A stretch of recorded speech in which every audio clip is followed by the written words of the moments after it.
Welcome to Seattle Tonight. My name is Matthew, and thanks for joining me. One of the most common questions one might ask a couple is, how did you meet? There's a whole Hollywood film genre centered around that meet cute question.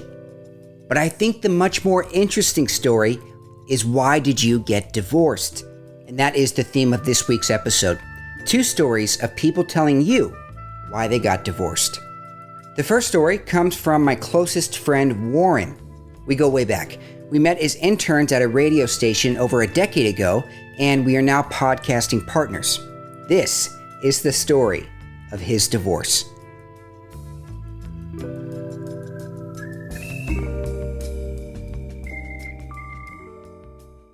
So I am a divorced 30-year-old man, and I have to say, sometimes it's not always the most fun to have to explain this to other people. People ask how it happened, how you ended up this way, and I just tell them the truth because I have nothing to hide. I have no reason to shy away from it. It's kind of a long story how I got here. Let's start at the very beginning. When I was a kid, growing up, I always wanted to do something that was different. I wanted to go somewhere else, try something that was kind of outside the norm. I didn't want to do what everybody else was doing. And for some reason in my mind, when I was around high school age, I decided that I wanted to move to Canada. And I don't know how I got this idea in my head, but it was something that I've been thinking about for quite a few years back when I was kind of coming of age growing up. So I was in college, I was going to university, and I met somebody. This was the first ever relationship I had in my entire life. It somehow got to a point where we had been dating for about a year, 2 years. And then, we graduated and we're still kind of seeing each other after that as well. So this was not really something that I had planned. This was something that just kind of came out of the blue. Looking back on this, I do want to say, I definitely feel that at the time, it was the pressure of the situation that kind of led me into this situation in the first place. So you kind of know this feeling. You're going to school, maybe you're working on your homework, you're forced to spend time with people in these classes that you're going to, you're seeing the same people around your dormitory. That's basically what my situation was like. I was seeing all these people that I would kind of see over and over again. And, looking back again, I want to say that I really didn't identify anybody in this group of people that I thought that I would be a good fit for from a natural standpoint, just because, my standards are my standards. I kind of know what I want, what I don't want. And nobody really fit that example to a T. But I just so happens that I happen to be at school. I happen to be in the situation where you're exposed to this group of people more often than not. And you get acquainted with somebody. And that's kind of what happened to me when I met my ex-wife. We just kind of got to know each other better. And it continued. It continued after we graduated. That was kind of getting into the COVID times. So, at that point, it was kind of hard to make a different choice. And I want to say at this time, things started to get a little bit rocky, a little bit hard. So I really needed a job. And I knew somebody who was recruiting for this job. It was I don't want to say it was a nepotism type thing, but somebody that I was acquainted with was involved with this job. They wanted me to take it. And they said, hey, this is a great entry-level opportunity. You're gonna set yourself up well by taking this rather difficult job. Yes, you're gonna work nights, you're gonna have a hard time, but you better do it because it's gonna be the best thing that's gonna happen for you. And that was totally true. This job has set me up in many ways. We can talk about that later, obviously, but I was super thankful to get it. Now, also, this connection that I had was a personal friend of my now ex-wife. This person said, hey, both of you should go for this job. This would be fantastic. You're both going to make a lot of money. You're both going to set yourself up for the future. This is the best thing that 2 young people who have just gotten out of school, this would be the best thing that you can do for yourself to set yourself up for the future. So I took the job. I was enthusiastic. I'm like, hey, I got to do this. And thinking in my mind, okay, this is a great opportunity because I'm going to be able to work. She's going to work with me. She applied for the job. She got the job. And I'm like, this is great. We're going to do this together. And, this is going to be, good money making opportunity. It's a great way to kind of test things out, see how it goes. But it came crashing down at that point. And that's the first time it came crashing down. At the last second, 11th hour, she backed out of the job. She said, hey, I don't want to do it. And the excuse was, she basically said, my boss doesn't want me to leave. And the job that she had at the time, she worked at this, a store that sells pet products like food, things like that. And, no rational person would say, this is the job that I need to stay at. This is a job that's going to help me get to the next level in life. No one's going to say that. She backed out of the job, but I think it was as I was doing this job that things started to go even further down the hill of problematic. And I was thinking about this, about all the work that I had to put in to basically keep this relationship afloat. Again, I'm working these really bad hours, and I was incredibly blessed to live with my parents at the time. I go home every morning. I leave the office at 7 o'clock, get home to my house at 8 o'clock in the morning. So it's basically an hour away. My mom cooks me some food, and my parents immediately let me sleep. They stay quiet all day. It's fantastic. I mean, this is the best situation you can be in if you're not going to be living near work where you're going to have to do this all for yourself. And even then, if you're doing this for yourself, it's going to be very hard to sustain this lifestyle. My friends at work, they really struggled having to get up, do this every day. They'd come late. They couldn't handle the pressure of having to do this job while trying to take care of themselves at these odd hours. So I was very blessed. But at the same time, I sensed a very strong lack of understanding from my girlfriend at the time, just because she would say, I need you to come over and spend time with me. And it would be after work. I would have to leave this job and basically go and somehow stay up all day long, doing whatever activities she wanted me to do. And this nearly killed me. And I'm not even saying this to be, tongue in cheek. I nearly died multiple times trying to drive, trying to do everything that she expected me to do. I could not do this. I could not do this physically. And, it caused anger issues in me. I would be on the road and, someone might do something to me and I would just lose all my patience. And I am the most patient person in the entire world. I never get mad at anybody. I'm what people consider a gentle giant. But when it comes to having that lack of sleep, being in that situation when you're driving from one corner of the metro area to the other, to someone's house to see them, and then you have to go all the way back home. I mean, this is a recipe for making yourself feel like absolute garbage. So I felt like garbage. It was a bad situation. Nobody respected my situation for what it was. I would go over there and people would act like, oh, he's just a baby. He doesn't know what he can just take a little 5-minute nap. He's fine. It's like this is serious stuff. I mean, this is not a game. This is real life. You could hurt somebody else if you don't have proper sleep. So, thankfully, I thank God for this every single day that I got through this experience. I was able to survive this job. I did get laid off during the COVID time, so maybe that was a blessing in disguise as well. But I made it through this experience and I bettered myself for it. I want to emphasize how difficult and stressful Warren's job was. He doesn't want to get specific, but not only were the night shift hours brutal, his job also exposed him to some extremely graphic media materials that caused so much agony for employees. It was covered on national news outlets. Just wanted to bring that up. So anyway, we get to the stage of COVID times, and the situation just kind of, I don't want to say stagnates, but it gets to a point where nothing really changes. I'm at home with my parents still. I haven't left the house.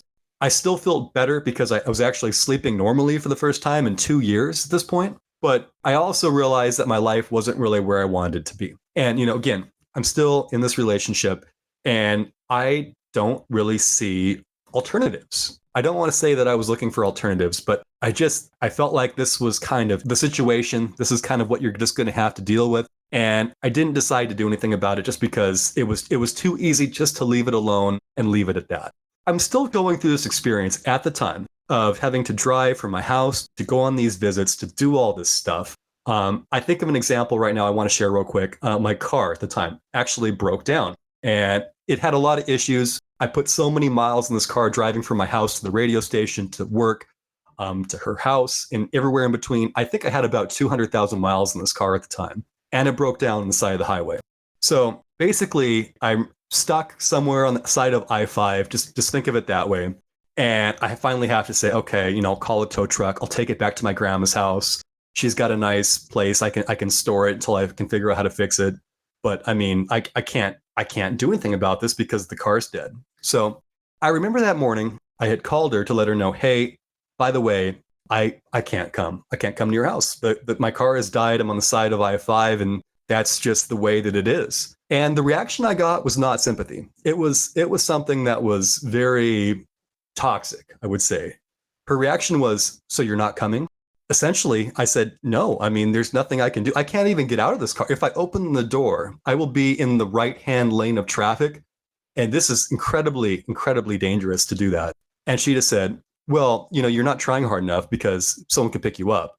And it's like, well, the only person who's going to pick me up is the tow truck driver, because I'm not getting out of this car until somebody comes over here to tow this car away. So I remember this conversation that really stuck in my mind, and it's with me to this day. I'm riding in the tow truck on the way back to my grandma's house. This very nice Hispanic tow truck driver's chatting with me. He's telling me about his life a little bit. And he's like, what are you doing up here? Because, we're kind of out of the way of, where I would normally be in my town, my city. And I tell him the story. It's kind of a funny, awkward story about why I'm here. The car broke down. What can I do? Right.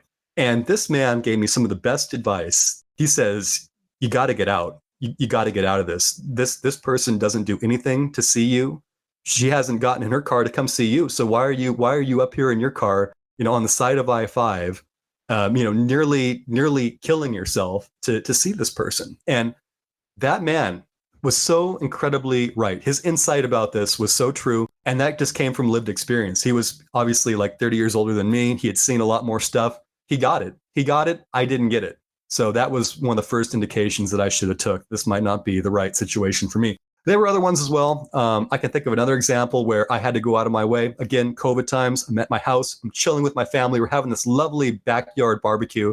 And I get this phone call saying, "Hey, got a flat tire on my car. So she needs me to come change the flat tire on her car." And I drive all the way out, another 40-mile drive to go take care of this situation. And I get there, and her entire family's in the house. Her dad's in there, her brother's in there. They're not doing anything to help, by the way. They're just sitting there. And, but I show up to do it. I had to figure out how to do this, though, because the car is kind of on this slanted road, I would say, slanted driveway. And I tell her, "You know what? I better call my dad. I just want to, verify with him that I'm doing this right, just so this doesn't fall. I mean, if this car were to fall when you jack it up, somebody could get hurt. So just want to check and verify that." This was not a situation where I thought I would ever receive this kind of response. I thought she would be like, "Thank you. You've come to help me. Thank you for doing what you did." I got this vitriol instead, where it was like, "Oh, I could have done that. What? How come I don't just call somebody about how to do it, and I do it myself then?" It's like, I mean, after all that I did to come up here and help you out, this is the response that I get. It's unacceptable. And, I didn't do anything. At the same time, it was my own fault for saying, "Oh, okay, well, sorry you feel that way. I'm still going to help you." I should have gotten the car and left. But I didn't.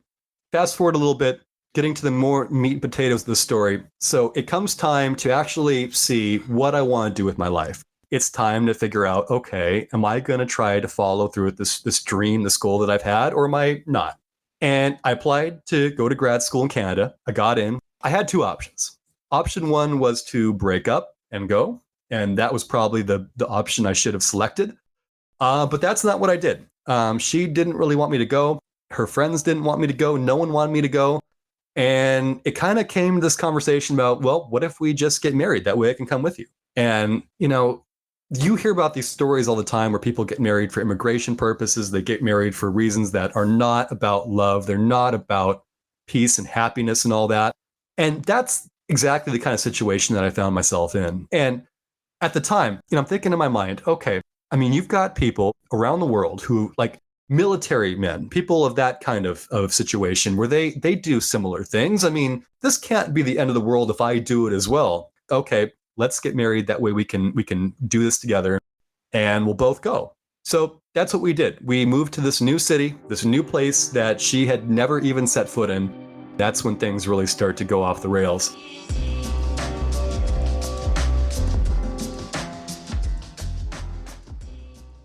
I start going to my school, I start meeting some people, and I became their friends. I mean, I got to know some people and they became my network. It felt good. And I was very thankful for that. She didn't have that. So her situation was basically, sit at home, do Zoom calls with people that she knew from home. Her family wasn't very helpful. And this kind of ties into what I said before. They really didn't do much for her at any point in her life, no matter what. But even after she moved, even though it wasn't that far away, no effort to come see her, really no effort to call her, to check on her. It was very rare that you'd even get a phone call that would say, be like, how are you doing? Like, what's happening? Are you okay? Whereas my parents would call all the time. They want to make sure that I'm adjusting, that I'm settling in. My parents visited me fairly often just to make sure things were okay. And I appreciate that. When you're in the situation, you need a family network that can do that for you, a friend network that can do that for you.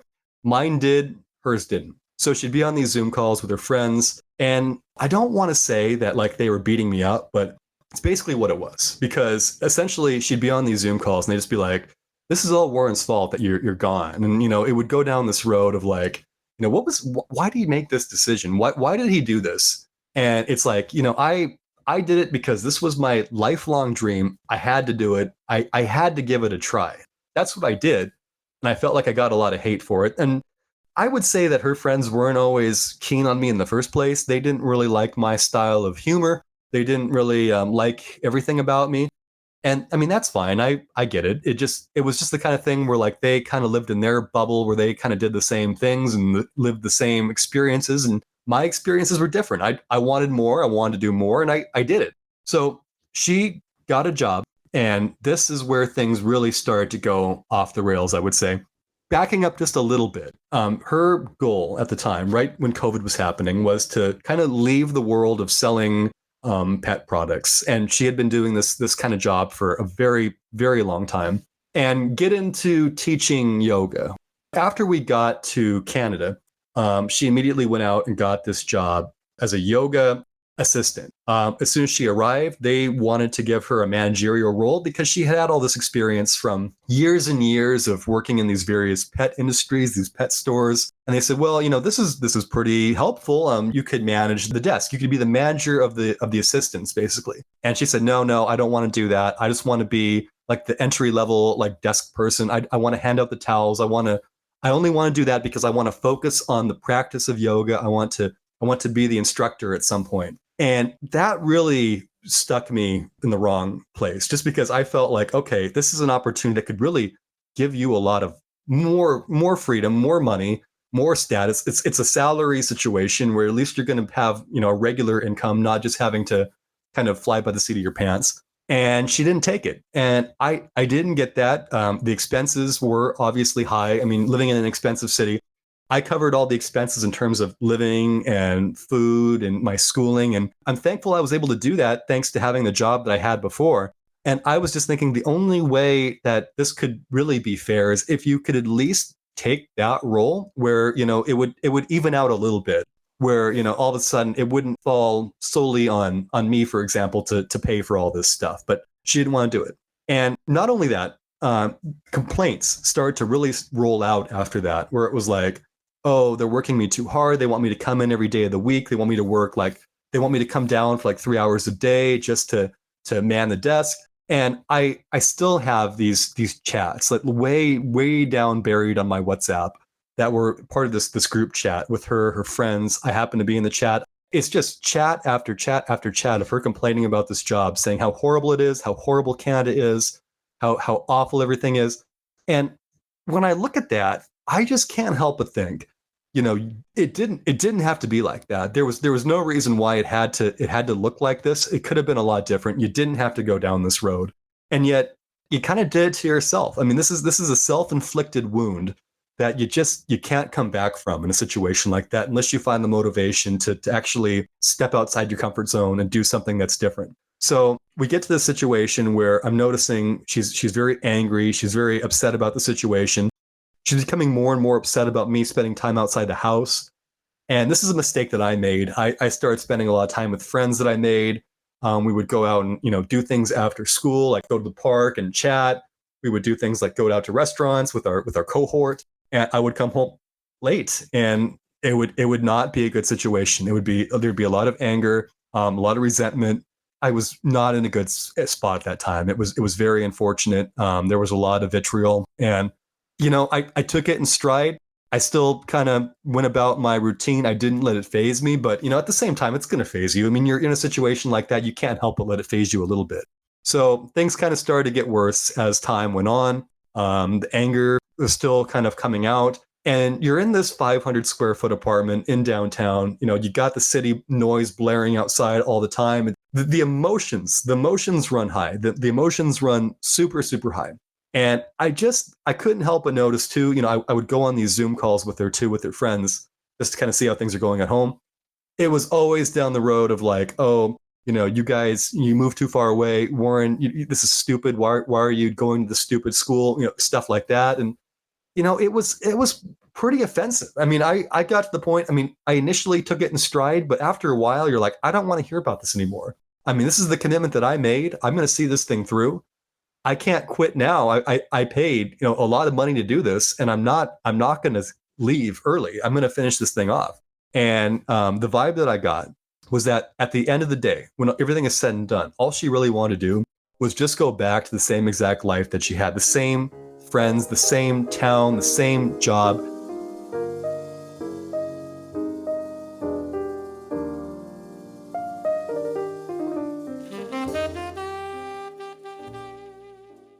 So anyway, things got even worse as time went on. It was getting to be winter / early spring of 2022, sometime in that February March timeline, and that's when she hit me with the new goal. She had a new goal in mind that she wanted to pursue, and that was becoming a tattoo artist. I couldn't fathom why this would be the career trajectory that she would want to go down, and I think that's when I said in the back of my mind, you know what, I'm done. I can't do this anymore. This is too much. This is too much. And it was so apparent, going to the Zoom meetings and just everything else that we would do. I was coming home at the end of the day, and I didn't want to be there anymore. I just wanted to do literally anything else. I could not stand it. And I didn't know how to say the words, I'm done, and I would really like it if we just split up. I can't keep doing this. I couldn't force myself to say that at the time, and I really should have forced myself to do it sooner rather than later. So I couldn't do that. I continued to spend time with my friends. I leaned into it. I leaned into, my new life, and just kind of like start ignoring stuff about my old life. The situation grew worse, where she grew angrier and angrier and angrier at me. There'd be times where I would go to someone's house to, go to like their birthday party, for example, and I'd come home and I would find, my stuff just torn up on my desk because she was so upset at me. And it was like, I knew I was done, but I just didn't know how to stop the situation from continuing, because I was honestly afraid of what would happen if I said that. I was afraid of, her safety, my safety. I think back on this time where, I tried to say it, and she basically was packing a bag saying, well, I'm going to go outside and sleep on the streets. I'm going to become homeless thanks to you. And I couldn't go through with it, because if I broke up with her at that moment, I would basically have to call her family and say, well, she's homeless now on the streets. And, then it's going to be all but my fault again. So I couldn't do that. I didn't know what to do. But finally, I did work up the motivation to say, I really would like you to leave. It was an awkward time, because there were still a couple weeks from when I said it to when it happened. But it did happen. She did get picked up from her friend. It was truly the most awkward goodbye I've ever experienced in my life. And you just know that this is the best thing that's ever happening to you and the worst thing that's ever happening to you at the same time. And that was the last time I saw her. I never saw her again after that. Never really heard from her, besides a couple of messages to say how much she hated me and wanted me to get the papers done as soon as possible. But by God, I got it done, and I escaped without having to pay anything. And to know that I never have to see her again is actually, honestly, the best part. And I don't mean that to sound rude, but I couldn't face that again if I had to. I just couldn't do it. I couldn't do that to myself, and I could not. I don't even know why I did this to my younger self for as many years as I did. But I got out, and I don't look back. I don't look back.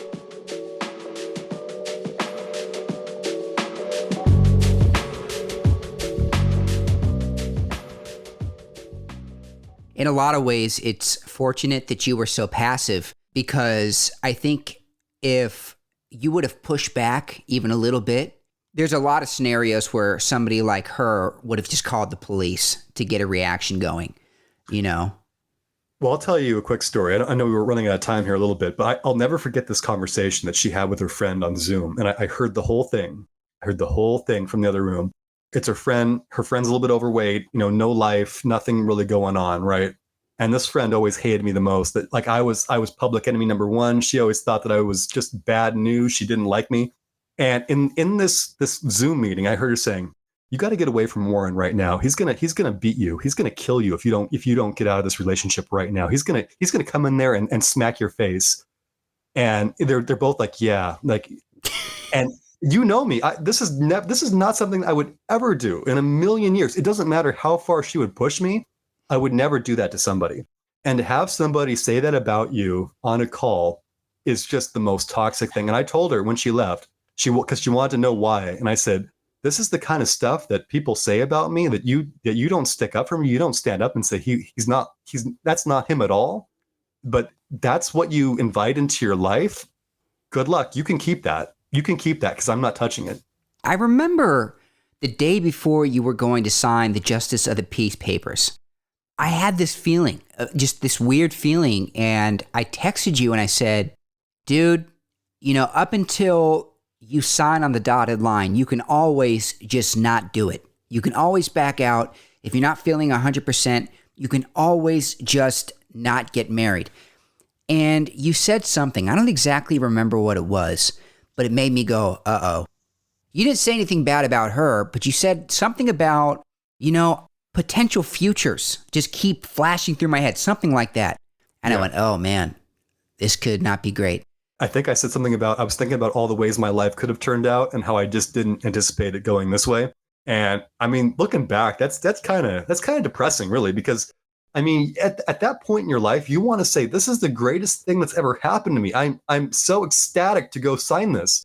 And even the day that I went to go do it, I was on the floor of my parents' house, like nearly almost ready to vomit. Cause I'm just like, I don't feel well about this.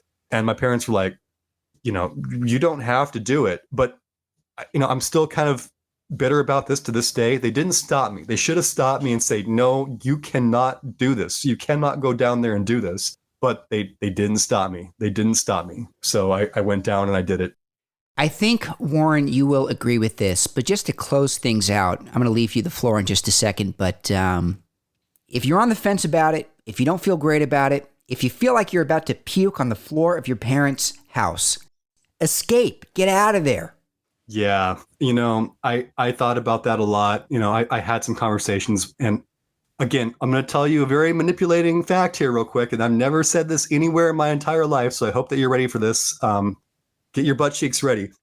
She said to me, you can't leave me because we lost our virginity together. And if you leave me, we'll never get that ever again. So you can't leave me, basically. That's what she said to me. And that it's not a logical tool that could make most people, stay. And it wouldn't make me stay now, obviously. But at the time, I'm like, oh, I can't go. I mean, this is some strong stuff. But her logic was, you did this to me. Now you can't go. You can't go. Dude, I can't go. I did. There's not a better reason to escape. Wow. I just want to say, even though all this happened to me, I still wish her well. I don't know exactly what's going on in her life. I think that she moved to Europe with somebody that her friends knew they set her up with. So hopefully that works out. It's a very similar story. So hopefully history is not repeating itself, but hopefully it goes well. I do wish her the best, but I'm much happier now. I'm doing my own thing.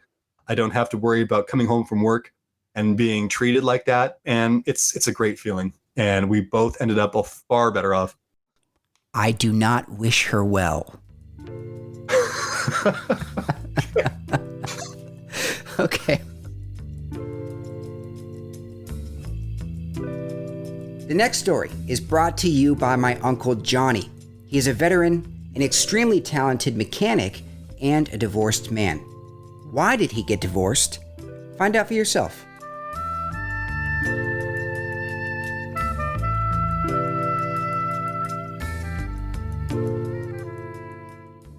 Just a second ago, you said something really interesting. You said that you cared enough about your wife to have children, even though that was never something you wanted personally. Can you elaborate on that? Right. And I don't know, I hope my kids don't hear this or they're in the right mindset if they ever hear this. But first and foremost, I love my kids. I will die for my kids. But before that conversation we had about having kids, I never really wanted to have kids, It was not my goal in life to have children, Mm-hmm. But I cared about my wife at the time so much that I went with it, and this is morbid to say. From my mother's side, I don't think any male made it out of their 50s. And I was thinking, me and her are going to stay together forever until I pass or one of us passes. I don't want her to be 50 or 60 years old and alone without family, like a nuclear family, That was a big motivator for me. It's we can have kids, and if I pass on, she'll still have her kids. I justified the decision-making process. I was looking for reasons to agree with it in my head. Like, I never told her that. Mm-hmm. That was about the whole, I don't want you to be like 60, 70 years old and have no kids of your own, nobody, because Right. I think that'd be rough, especially for her. For me, it'd probably just be kind of normal for me, I guess. It's like dads are the ones that get like, hey, Dad, nice to see you. And then they kind of go off and hang out with mom. That's what kids seem to do sometimes. But for her, I know she would love her niece and nephews and all that stuff. But at the same time, it would always be a void that she would have in her life if she never had her own kids. So what did that process look like of your ex-wife over time trying to convince you to have children? It's a little hints here and there, just to bring it up in conversation here and there. It's honestly, I don't have permission to speak from her about personal stuff, too personal between her and I, you know what I mean? But it was just, from my perspective, it was a lot of just small little bits to kind of get my mind accepting the idea. It wasn't like she came home one day and was like, we're having a baby today. It was just little tidbits here or there to get my mind like slowly going into a swimming pool that's cold, Did this happen before or after marriage? After. I'm curious, you've been married and divorced twice now. Why get married a second time? There are so many consequences to a divorce. And after the first one, why not just find somebody you love and be in a monogamous, committed, non-married relationship for the rest of your life? I was fine. I did not want to get married again. But she did. She, not very aggressively, but one day, years into our relationship, I pretty much had a conversation with her about, I need to shit or get off the pot, pretty much. And I justified it in my head again. I was like, we're already living like we're married. She treats me good. She bakes and cooks and, cooked phenomenally for me. I used to go to work and brag about my leftovers that I'd bring because people would always look at it in the break room and, so I was like, what difference does it make really at this point?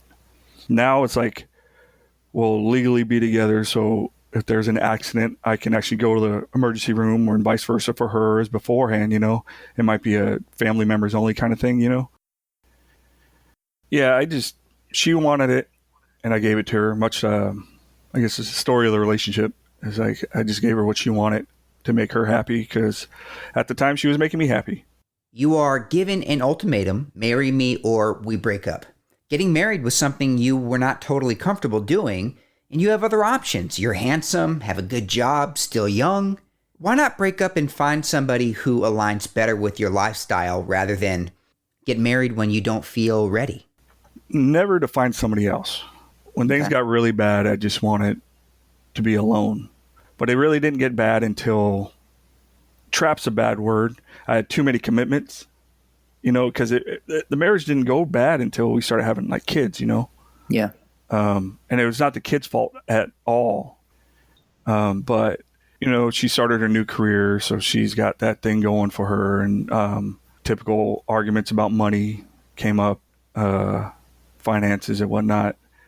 It just became a big strain. And then one day, without realizing, and maybe it's the same for her, but it's just we woke up one day and realized how far apart we actually were. I didn't feel the rift growing as it grew. And we got to a point to where I was like, holy shit, we're not in a relationship anymore, but we're in the same house. You know what I mean? Yeah. It's weird how that happened. Just being salty all the time and at each other and nitpicking every little thing, got on each other's nerves. We didn't realize like what we were doing to each other. And so as you move on to this next chapter of your life, what did you learn from this marriage? Well, for one thing, I really needed to take the advice of my oldest sister, your mom. Mm-hmm. I'm only saying that because she might be listening, and but she does have good advice. But my biggest takeaway for me is trust my instincts. I did a lot of things I did not want to do fiscally, but I kind of was like, oh, this is a recommendation from somebody I trust and love and care about. So we're going to go with that kind of mentality. And I can't blame that person for it. I can't blame her for that. I allowed these things to happen. So that's on me. I need to know, it's like, that's a bad idea. That's not a good fiscal situation. Yeah, this is an extreme. This never came up as a situation, but she likes to eat healthy. We're in a situation where we fry bologna now. I needed to put my foot down and make those decisions earlier on, and I did. But I knew I was doing wrong things financially. What traits that you brought to the marriage would you like to kill off as you move into the next chapter of your life? I'm not sure. Pretty much what I just said. Stick to my guns. Maybe take more control over finances. We never had shared finances. We always had separate accounts because we were both married before and had issues with that.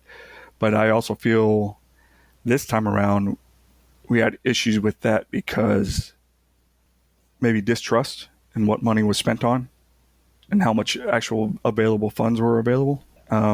So I know, stick to my guns more, trust my instincts more, instead of pretty much like letting go of the wheel and let somebody else control things like that. What do you think is a good age to get married? Wait till you're 30. But that being said, I'm 39, and it's still not too old. I'm able to run around with the kids and play with them and hike and all that other stuff. So it's not really old, but I am a little envious of my friends that had kids in their 20s, and the kids are moving out now. But I had my 20s.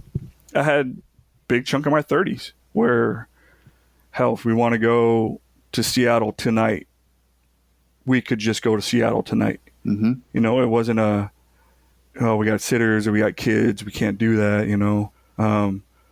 and that was great to be fiscally secure in your late 20s and early 30s and be able to just, hell, you want to go to El Gaucho for dinner tomorrow? We did it, and it didn't hurt. Yeah, it was expensive and it was a treat to go to someplace like that, but we can do it and not have to get a sitter or, none of that other stuff. It was nice to be able to go through those younger years without having children. Yes. So now I'm, older and I'm more tired and fall asleep on the couch watching TV at the end of the day. So I feel like my pace is more suited to be a father right now than I would have been personally at 25 years old. What are your post-divorce goals right now? Get my finances right. That's my number one priority right now. I'm not out on Tinder or anything. I honestly, I don't want a relationship because, not saying women bleed money, but I would want to go do things if I'm in a relationship. I would like to go out to eat and go do stuff. So right now I'm pretty much just turtling up, paying off credit card debt, and I'm making good progress on all these bills. We had had the floors redone before she left, and I paid that off, just scraping all my pennies, not spending things on frivolous stuff. Sometimes I get the depressed buying, and treat yourself to make myself happy for a little bit, and I'll do that. But for the most part, I've been dumping money into bills, and it feels good. How do you fight off infatuation so that you can make good relationship decisions? And looking back, did you have any doubts before getting married that you ignored?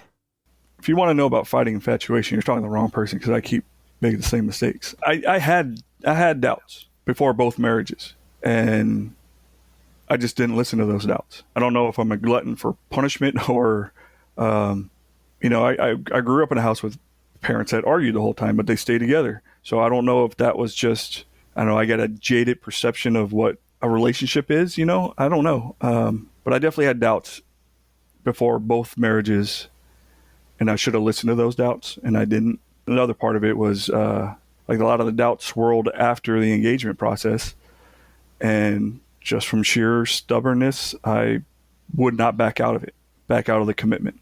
For your 2 marriages, was there a change in personality at all, or the way that you were treated before marriage versus after getting married? For my first marriage, I don't think she changed very much after the marriage. It was so quick in the relationship process that I didn't know who I was marrying. And for my second marriage, I really do feel she changed a lot. Her group of friends, she still had her old friends, but the type of friends she had were different now. They're all in the mental health profession field. So they kind of, and I'm all for mental health professionals, but at the same time, when you get that echo chamber, of like, oh, a man shouldn't do this or this, this is the way it should be, just like any other medical profession, right now we think it's good to shoot cancer with radiation. And 50 years from now, we're going to be like, that's archaic. Why would you ever do that? Because they'll have a better method. And psychology and mental health, I think, takes even more time. It's like, right now we think this is the best thing to do for people. 50 years from now, they're going to have a different mindset on how to help people mentally.